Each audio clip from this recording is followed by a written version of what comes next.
Assalamualaikum warahmatullahi wabarakatuh. Jumpa lagi dengan Cikgu Channel bersama Kak Latifah tentunya. Oke, kali ini kita akan mencoba membahas materi kelas 12 Matematika Peminatan, yaitu tentang limit fungsi trigonometri. Untuk memahami materi ini, kalian perlu ingat kembali yaitu materi trigonometri kelas 10 dan 11 ya, karena ini nanti akan sangat berkaitan sekali. Kita akan membutuhkan rumus-rumus trigonometri di kelas 10 dan 11 dalam menyelesaikan limit fungsi trigonometri yang sekarang akan kita pelajari ini. Seperti misalnya dulu kalian pernah mempelajari identitas trigonometri di kelas 10 matematika wajib ya. Kemudian pernah juga mempelajari rumus sudut rangkap dan rumus penjumlahan dan selisih sinus dan kosinusnya itu di kelas 11 MTK Peminatan kalau nggak salah ya. Dan bahkan kalian juga harus ingat kembali materi kelas SMP kalian, kelas 2 SMP ya, yaitu materi faktorisasi bentuk aljabar. Nah, materi-materi ini, materi-materi pendukung ini sangat dibutuhkan sekali, basic-basic dasar ini, supaya nanti kita bisa memecahkan masalah yang ada pada limit fungsi trigonometri.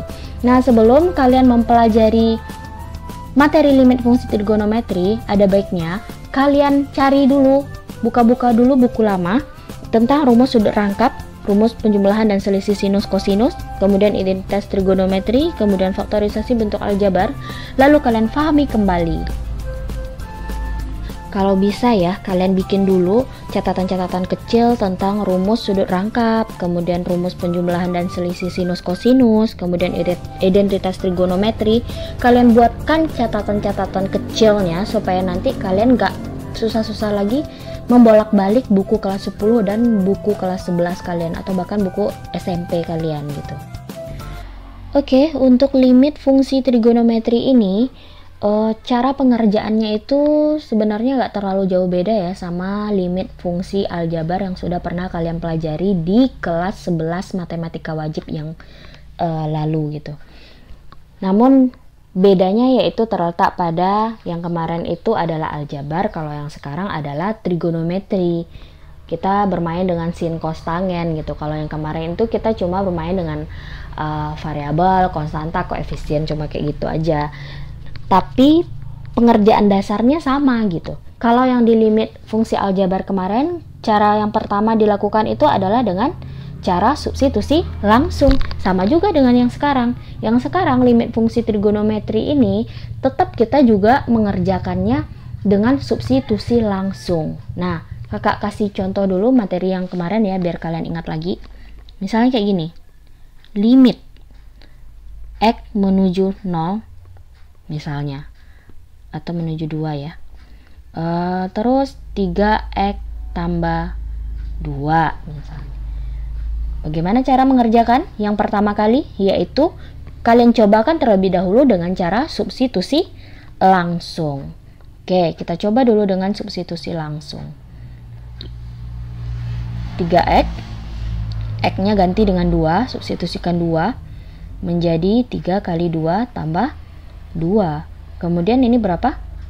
6 tambah 2, 8. Dapat hasilnya 8. Terus misalnya ada lagi limit x menuju 2 dengan fungsi atau persamaannya x kurang 4 per x kurang 2 misalnya kayak gitu ya. Terus kalian substitusi nih 2 ini ke dalam nilai x, berarti jadinya kayak apa?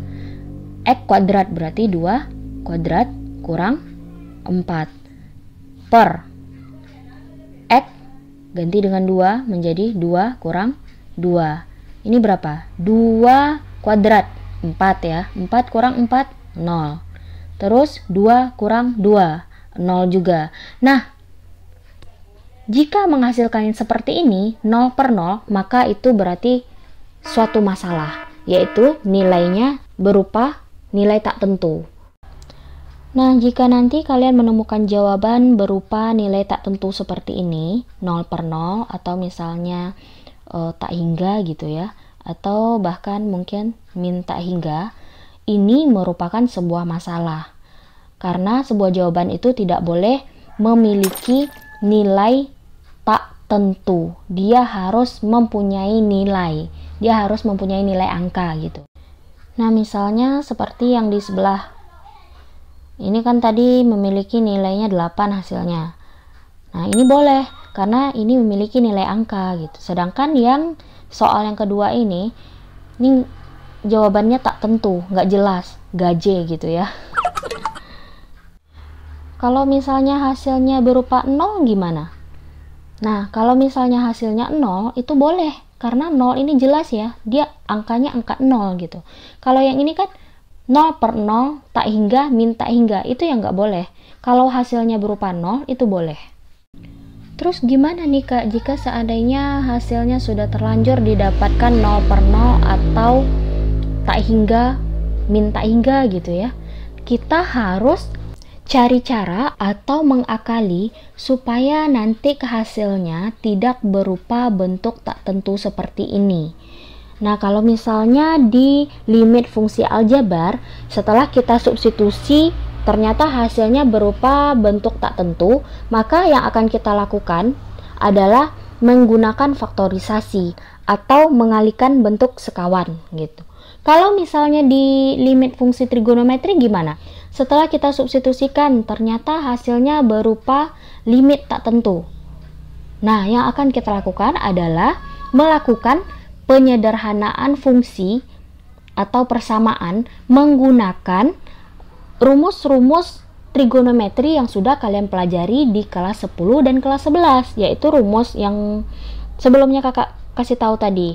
Ada rumus sudut rangkap, rumus identitas trigonometri, penjumlahan dan selisih sinus kosinus ya gitu. Nah, dengan itu nanti kita sederhanakan. Setelah disederhanakan, dicari hasilnya supaya tidak menghasilkan bentuk tak tentu. Nah, atau boleh juga kita menggunakan yang namanya rumus limit trigonometri itu sendiri gitu. Oke, sekarang kita akan masuk ke contoh soal limit fungsi trigonometri. Nah, di sini ada limit X menuju pi per 2. Pi per 2 itu berapa? Pi 180 ya. Berarti per 2. 180 bagi 2. Berapa? 90. Oke, apa yang pertama kali kita lakukan ketika melihat soal limit fungsi trigonometri ini? Iya, yaitu kita lakukan substitusi terlebih dahulu. Kita masukkan terlebih dahulu nilai X ini ke dalam persamaannya. Jika nanti menghasilkan bentuk tak tentu, maka kita akan mencari cara atau mengakali supaya hasilnya berupa bentuk tentu gitu ya. Seperti yang kakak bilang di awal tadi. Oke, kita substitusikan terlebih dahulu. Sin setengah X kita ganti dengan pi per 2. Pi per 2 tadi berapa? 90 derajat. Oke. Tambah cos X nya berapa tadi? 90 derajat. Oke. Berarti kita sederhanakan lagi. Setengah dari 90 berapa? Iya, 45. Jadinya sin 45. Sin 45 berapa nilainya? Adalah setengah akar 2 ditambah cos 90. Cos 90 berapa? Iya, 0 ya. Setengah akar 2 tambah 0. Hasilnya adalah setengah akar 2. Oke, sekarang kalian lihat hasilnya apakah berupa bentuk tentu atau tak tentu? Iya, hasilnya berupa bentuk tentu. Kalau tak tentu kan tadi 0 per 0, tak hingga dan min tak hingga ya. Sedangkan ini hasilnya adalah 1 per 2 akar 2. Oke, berarti dengan menggunakan cara substitusi, dia sudah langsung mendapatkan hasilnya. Jadi nggak perlu lagi kalian menyederhanakan atau menggunakan rumus limit trigonometri. Udah selesai. Nah, sekarang contoh soal berikutnya. Jika hasilnya berupa tak tentu ya, kita akan coba. Soal kedua, yaitu limit X menuju pi per 2, 1 kurang sin X per cos kuadrat X. Sekarang akan kita lakukan substitusi Oke, kita substitusikan saja pi per 2 ke dalam persamaan trigonometrinya. 1 kurang sin X ya, diganti dengan pi per 2. Pi per 2 berapa? 180 bagi 2. 90 per cos kuadrat X diganti lagi dengan 90. Berarti 1 dikurang sin 90 berapa? 1. Kemudian per cos kuadrat 90. Cos kuadrat 90 ini kan artinya gini ya. Cos 90 kali cos 90 gitu. Cos 90 berapa? 0. Cos 90 0 lagi. 0 kali 0 berarti 0 gitu. Nah, sekarang kita selesaikan. 1 kurang 1 0 per 0. Nah, ini berupa bentuk tak tentu. Berarti ini sebuah masalah. Maka untuk menyelesaikannya agar menjadi bentuk tentu, kita harus cari cara atau mengakalinya dengan cara menyederhanakan dengan menggunakan rumus-rumus trigonometri yang sudah kita pelajari di kelas 10 ataupun kelas 11. Oke, kita akan lakukan penyederhanaan. Nah, dalam menyederhanakan soal ini, seperti yang kakak bilang tadi di awal, kita harus menguasai terlebih dahulu rumus sudut rangkap, identitas trigonometri, rumus penjumlahan, dan selisih sinus kosinus yang sudah kalian pelajari di kelas 10 dan kelas 11 ya. Oke, sekarang kita akan menyederhanakan bentuk limit fungsi trigonometri ini ya. Yang mana nih yang kita pilih untuk disederhanakan? Sin X kah atau cos kuadrat X? Kalau kakak pilihnya cos kuadrat X aja ya. Karena cos kuadrat X ini jika kita sederhanakan menggunakan identitas trigonometri, maka dia akan berubah wujud menjadi bentuk yang ada sinnya. Nah, biar sama nih kayak yang di atas. Yang di atas kan juga ada sin gitu. Coba kalian perhatikan rumus identitas trigonometri berikut.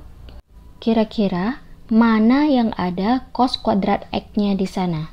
Dari rumus A, B, C, dan D. Coba kita perhatikan yang A. Yang A itu mengandung tan, sin, dan cos.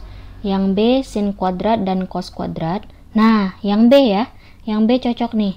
Cos kuadrat. Sedangkan di soal kita cos kuadrat X dan di sini cos kuadrat alfa. Ya sama aja, alfa dan X itu kan cuma beda simbolik aja ya. Oke, sekarang bisa kita otak-atik rumus identitas trigonometri ini supaya nanti dia menjadi cos kuadrat X sama dengan gitu ya. Kan kita mau menggantikan cos kuadrat X-nya gitu. Berarti kita tulis ini dulu. Sin kuadrat X, kita ganti alfa sama X kan sama aja maknanya ya. Tambah cos kuadrat X sama dengan 1. Nah, jika seandainya kita hanya ingin cos kuadrat X saja, berarti sin kuadrat X-nya pindah ruas. Coba, cos kuadrat X sama dengan, ini 1, kemudian sin kuadrat X-nya pindah ruas ya. Sin kuadrat X adalah positif, pindah ruas menjadi negatif. Berarti jadi min sin kuadrat X. Oke, berarti bisa kita ganti cos kuadrat X yang ada di soal. Kan ini cos kuadrat X nih, udah sama bentuknya dengan yang di soal, udah cos kuadrat X. Bisa kita ganti menjadi 1 kurang sin kuadrat X. Oke, sekarang kita gantikan cos kuadrat X ini menjadi 1 kurang sin kuadrat X. Kita hapus dulu ini ya. Rumus yang ini juga kita akan hapus. Ya, langsung saja kita ganti. Kita tulis di sini berarti limit X menuju pi per 2 1 kurang sin X. Terus yang bawahnya cos kuadrat X ini kita ganti dengan apa tadi? Ya, 1 kurang sin kuadrat X. 1 kurang sin kuadrat X. Nah, sekarang atas bawahnya sudah berupa sin dengan sin. Oke, sekarang kita apakan lagi? Kita jabarkan yang bawahnya. Ini yang bawah kan sin kuadrat X. Jika kita jabarkan, akan menjadi, kita masih bikin limitnya dulu ya. Karena kan ini masih bentuk penyederhanaan, belum hasil akhir. Nanti kalau udah hasil akhir baru limitnya dihilangkan. Tulisan limitnya ini dihilangkan. 1 kurang sin X. 1 kurang sin kuadrat X di bawah ini, dia kita bisa jabarkan lagi menggunakan pola faktorisasi aljabar gitu. Jadi di sini kita harus pintar-pintar ya mengotak-atik rumus gitu loh. Karena 1 kurang sin kuadrat X itu kan bentuknya masih belum sederhana gitu ya. Masih belum bisa kita apa-apakan dengan yang di atas. Berarti masih perlu kita lakukan penyederhanaan dengan menggunakan faktorisasi materi aljabar kelas 2 SMP ya. Oke, kakak misalkan kayak ini dulu lah. Di faktorisasi aljabar itu kan ada rumus A kuadrat kurang B kuadrat. A kuadrat kurang B kuadrat itu jika kita faktorkan, dia akan berubah menjadi apa? A tambah B, A kurang B. Jika kalian lupa dengan materi ini, silakan buka kembali buku SMP-nya ya. Nah, sama juga kondisinya dengan 1 kurang sin kuadrat X ini. Kan di sini A kuadrat, kemudian B kuadrat, dibatasi oleh tanda kurang. Ini sama juga kondisinya. Coba perhatikan ini. Ini dibatasi tanda kurang, ini juga dibatasi tanda kurang, ya kan? Terus, B-nya dikuadratkan. Nah, anggaplah sin kuadrat X ini jadi B-nya. Berarti ini jadi B. Sin kuadrat ini jadi B. Bentuknya bentuk kuadrat. Terus A kuadrat. Di sini 1. 1 ini kan sebenarnya adalah, kalau kita akal-akali, dia sebenarnya adalah 1 kuadrat ya. 1 kuadrat kan menghasilkan 1. Nah, berarti 1 ini juga merupakan bentuk A kuadrat gitu. Nah, berarti 1 kuadrat kurang sin kuadrat X. Si A dan si B sama-sama dikuadratkan dan dibatasi tanda kurang. Berarti kita bisa merubah bentuknya menjadi A tambah B kali A kurang B gitu. Oke, 1 ini kan tadi maknanya sama juga dengan 1 kuadrat ya. Sama juga hasilnya. 1 kuadrat kan juga tetap 1 gitu kan ya. Ini kan tadi sebagai A kuadrat. Dan sin kuadrat X itu sebagai B kuadrat. Nah, A kuadratnya adalah 1 kuadrat. Berarti nilai A-nya adalah 1. Paham ya? A1. Jika A dikuadratkan akan menghasilkan 1 kuadrat. Berarti jika 1 dikuadratkan, dia akan menghasilkan 1 kuadrat. Paham sampai di situ? Oke, berikutnya yang B lagi. B kuadrat kita adalah sin kuadrat. Nah, jika B saja, berarti itu adalah sin X. B-nya adalah sin X. Nanti jika B-nya dikuadratkan menjadi sin kuadrat X gitu. Bisa dipahami? Oke, sekarang kita masukkan A dengan B ini ke dalam rumus faktorisasi tadi ya. A tambah B kali A kurang B. Oke, kita hapus dulu biar nggak terlalu banyak coret-coretan. A tambah B, tadi A kita 1 ya. 1 tambah B kita kan tadi sin X. Sin X.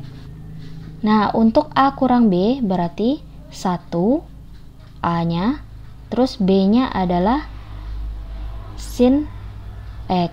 Nah, gini jadinya. 1 tambah sin X kali 1 kurang sin X. Udah sama nih bentuknya dengan A tambah B dan A kurang B. Sekarang kita cek yang bagian atas dengan yang bagian bawah, adakah yang mirip, adakah yang sama. Kalau sama nanti bisa kita coret gitu. Iya, yang sama adalah 1 kurang sin X. Di bawahnya juga 1 kurang sin X. Berarti bisa kita coret nih. 1 kurang sin X, coret dengan 1 kurang sin X yang di bawah. Jadilah dia apa? Apa yang tersisa? Limit X menuju pi per 2. Yang tersisa ini kan habis nih tadi nih. Berarti ini sisanya 1 ya yang di atas. Berarti jadinya 1 per 1 tambah sin X. 1 tambah sin X. Oke, sekarang bentuknya sudah sederhana, yaitu limit X menuju pi per 2, 1 per 1 tambah sin X. Sekarang yang kita lakukan adalah kita coba kembali untuk mensubstitusi pi per 2 ke dalam persamaan trigonometrinya. Jika nanti hasilnya berupa bilangan tentu, maka selesailah pencarian kita gitu. Oke, kita kerjakan. Nah, untuk mensubstitusikannya, nggak usah bikin limit lagi ya, langsung sama dengan aja gitu. Pi per 2 kita substitusikan ke nilai X. Berarti 1 per 1 tambah sin X-nya kita ganti jadi pi per 2. Pi per 2-nya tadi berapa? Pi per 2 adalah sudut 90. Oke, sekarang kita cari 1 per 1 tambah sin 90 berapa? Iya, sin 90 adalah 1. Jadilah dia menjadi 1 per 2. Nah, selesai. Berarti ini adalah bentuk tentu ya. Oke, selesai. Dapatlah hasilnya setengah. Oke, sekarang kita lanjutkan ke contoh soal nomor 3 ya. Limit X menuju pi cos 2X kurang 1 per sin X. Oke. Hal yang pertama kita lakukan adalah mensubstitusikan untuk mengecek apakah ini jawabannya termasuk bentuk tentu atau tak tentu. Jika bentuknya berupa tak tentu, maka kita akan lakukan kembali penyederhanaan sebagaimana yang telah kita lakukan pada contoh soal nomor 2 tadi. Oke, sekarang kita substitusikan pi ini ke dalam nilai X yang ada pada persamaan trigonometri. Pi itu kan nilainya 180 ya, berarti kita substitusikan cos 2X, X ganti dengan pi, pi-nya 180 derajat, kurang 1 per sin 180 derajat. 2 kali 180 derajat berapa? 360 derajat. Cos 360 derajat berarti nilainya adalah 1 ya. 1. Kemudian dikurangi 1. Kurang 1. Kita pindah ke bawah. Sin 180 derajat. Sin 180 derajat itu adalah 0. Oke, sekarang kita kurangi. 1 kurang 1, 0 per 0. Nah, berarti bentuknya berupa bentuk tak tentu lagi. Yang akan kita lakukan adalah menyederhanakan bentuk persamaan ini supaya nanti hasilnya menjadi bentuk tentu gitu. Oke, kita buatkan kembali soalnya. Nah, dari soal ini yaitu limit X menuju pi cos 2X kurang 1 per sin X, yang mana kira-kira yang akan kita sederhanakan? Apakah cos atau sin yang di bawah? Oke, kakak lebih milih cos ya. Kenapa? Karena cos 2X ini kalau kita lihat di rumus sudut rangkap bisa berubah bentuk menjadi bentuk sin. Nah, coba kalian perhatikan pada rumus sudut rangkap ini, cos 2A, di sini katanya cos 2A. Cos 2A itu sebenarnya sama aja cos 2X ya. A dengan X itu kan cuma beda simbol aja. Maknanya sama gitu. Jadi Cos 2A ini bisa berubah bentuk menjadi yang pertama cos kuadrat A kurang sin kuadrat A, kemudian bisa juga berubah bentuk menjadi 1 kurang 2 sin kuadrat A, dan yang terakhir bisa berubah bentuk menjadi 2 cos kuadrat A kurang 1. Kira-kira mana yang sesuai dengan bentuk sin X pada penyebut kita di bawah ini? Kalau misalnya kita ambil bentuk pertama, yaitu cos kuadrat A kurang sin kuadrat A, itu jadi makin ribet ya, karena ada cosnya. Sedangkan kita kan mau menghilangkan cos itu ya, biar jadi sin gitu, biar sama-sama sin mereka. Kalau misalnya kita ambil yang ketiga, yang bentuk ketiga ini, 2 cos kuadrat A kurang 1. Cos 2A malah jadi 2 cos kuadrat A, makin ribet ya. Nah, berarti kita pilih yang bentuk keduanya, yang mana 1 kurang 2 sin kuadrat A. Cos 2A berubah bentuk menjadi 1 kurang 2 sin kuadrat A, kan ada sinnya nih. Nah, jadi biar sama-sama berbentuk sin gitu, penyebutnya juga sin, pembilangnya juga sin gitu, biar mudah kita nanti menyederhanakannya. Oke, berarti fix ya, kita pakai yang 1 kurang sin kuadrat A. Kita pakai ini, 1 kurang sin kuadrat A. Kita nggak pakai yang cos kuadrat A kurang sin kuadrat A, 2 cos kuadrat A kurang 1, kita tidak pakai yang itu. Oke, berarti kita akan ganti cos 2x ini menggunakan bantuan rumus sudut rangkap tadi, yaitu berubah menjadi 1 kurang 2 sin kuadrat x. Kita buatkan limit x menuju pi. Cos 2x kita ganti menjadi 1 kurang 2 sin kuadrat x. Di sini kan ada kurang satunya ya, berarti kita salin ke bawah, kurang 1. Oke, per sin x di bawahnya, sin x. Nah, sekarang kita lihat mana yang bisa kita sederhanakan lagi. Oh iya, ini 1, ini min 1. Kalau kita kurangi, habis nggak? Ya, habis ya. 0. 1 kurang 1 kan habis. Berarti yang tersisa adalah min 2 sin kuadrat x per sin x. Berikutnya kita bikin lagi limit x menuju pi. Min 2 sin kuadrat x. Apa yang kita lakukan berikutnya? Oh, sin kuadrat x kita jabarkan. Bisa jadi min 2 sin kuadrat x, berarti sin kali sin ya, dia kuadrat kan. Berarti maknanya kan sin kali sin. Sin x kali sin x. Oke. Di bawahnya sin x. Terus bisa kita coret nggak atas dengan bawah? Bisa ya, sin x kita coret dengan sin x. Apa yang tersisa lagi? Yaitu min 2 sin x. Oke, masih kita buatkan limitnya. Limit x menuju pi min 2 sin x. Oke, sudah sederhana bentuknya. Sekarang yang kita lakukan adalah mensubstitusikan nilai pi tadi ke dalam persamaan yang sudah kita sederhanakan, supaya bentuknya tidak bentuk tak tentu lagi ya. Oke, coba kita substitusi. Nah, untuk substitusi ini, limit x menuju pi-nya nggak usah bikin lagi, karena kan pi-nya sudah kita substitusikan. Berarti langsung aja sama dengan min 2 sin x-nya kita ganti dengan pi. Nilai pi tadi berapa? Pi adalah 180. Nah, oke, sekarang kita kerjakan. Min 2 sin 180 nilainya berapa? 0 ya.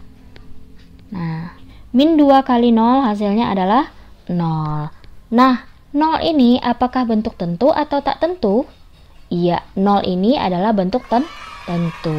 Maka sudah didapatlah nilai dari limit x menuju pi cos 2x kurang 1 per sin x.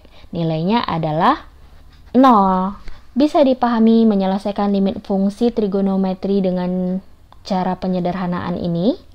Oke, jika bisa dipahami, kita akan lanjutkan berikutnya ke limit fungsi trigonometri menggunakan rumus limit fungsi trigonometri itu sendiri.